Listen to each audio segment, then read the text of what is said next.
those church bells ring, for some, it's music to their ears. But for one nearby neighbor, it's a code violation. The bells ring 4 times a day for about 5 minutes. And on Wednesday, the First United Methodist Church of Groves was summoned to court after a neighbor filed a noise complaint. Yeah, Dage, church representatives will appear in the Groves Municipal Court in 2 weeks to enter a plea. They have retained a lawyer and tell me they're going to plead not guilty and hope this starts some conversations to change the city's noise ordinance.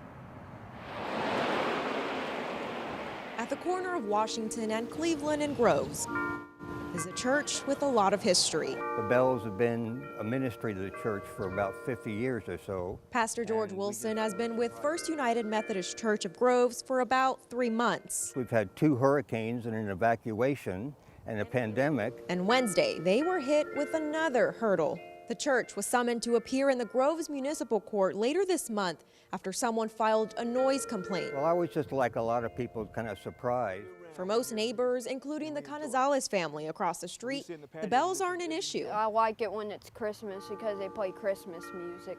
So we love it. So we sit outside and just listen to it.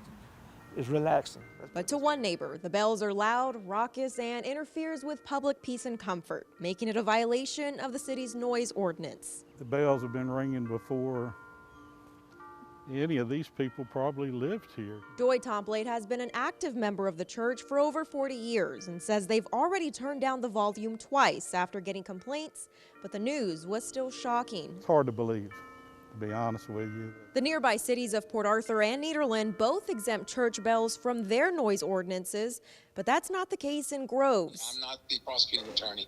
I don't think they come even close to being a violation. That's just my personal opinion. City Manager D.E. Sosa says the noise ordinance in Groves is probably around 40 years old and hasn't been updated. We don't want to cause a lot of problems for people.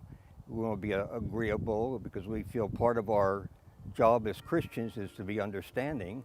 So we don't want to create any hard feelings, but we certainly would like to just be in ministry to the community by having this music. The city manager tells me he doesn't think the prosecutor will take this case because it doesn't seem to be too much of an issue for the majority of the neighborhood. But if the city does find the church to be in violation, they are facing a fine up to $500. For now, I'm Victoria De Leon, 12 News.